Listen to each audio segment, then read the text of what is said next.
ഇനി രാജീവ് ചന്ദ്രശേഖർ ബംഗളൂരുവിലെ വീട് മറച്ചുവെച്ചുവെന്ന കോൺഗ്രസിന്റെ പരാതി സിപിഎം ഏറ്റെടുത്തിരിക്കുകയാണ്. സ്വത്തുവിവരം മറച്ചുവെച്ചത് ജനാധിപത്യ വിരുദ്ധമെന്ന് വി ശിവൻകുട്ടി ആരോപിച്ചു. രാജീവ് ചന്ദ്രശേഖറിന്റെ ഉടമസ്ഥതയിലുള്ള വസ്തുവാണെന്ന് രേഖകൾ പുറത്തു വന്നിട്ടുണ്ട് എന്നും വി ശിവൻകുട്ടി പറയുകയാണ്. സത്യവാങ്മൂലത്തിന്റെ വിശ്വാസ്യത നഷ്ടപ്പെട്ടതായും കുറ്റപ്പെടുത്തുന്നു. ശ്രീ രാജീവ് ചന്ദ്രശേഖർ അങ്ങ് തെരഞ്ഞെടുപ്പിന്റെ ചട്ടങ്ങൾ പാലിക്കാൻ ബാധ്യസ്ഥനാണ്.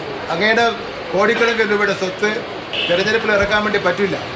ഏതാണ്ടൊരു 100 വാഹനങ്ങൾ തെരഞ്ഞെടുപ്പ് പ്രചരണ പ്രവർത്തനങ്ങൾക്ക് വേണ്ടി മറ്റ് സംസ്ഥാനങ്ങളിൽ നിന്ന് കേരളത്തിൽ വരികയാണെന്നുള്ളതാണ്.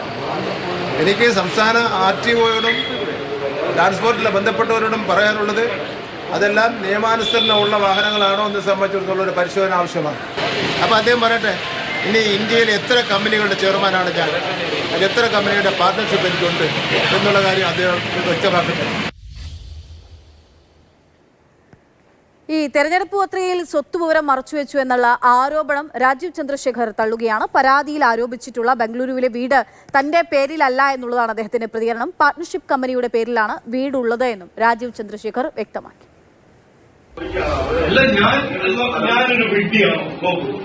അല്ല, നിങ്ങൾ എന്നെ കാണുമ്പോൾ ഒരു വെഡിന്റെ ഒരു സൈനുണ്ടോ അവിടെ?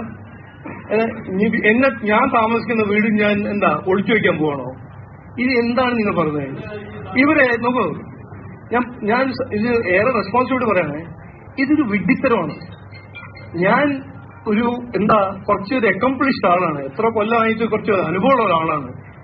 ഇതെല്ലാം എന്നെ കുറിച്ച് നിങ്ങൾ ആലോചിക്കുന്നുണ്ട് ഞാൻ ചെയ്യുന്നു. പിന്നെ എന്തിനാണ് ചോദിക്കുന്നത്?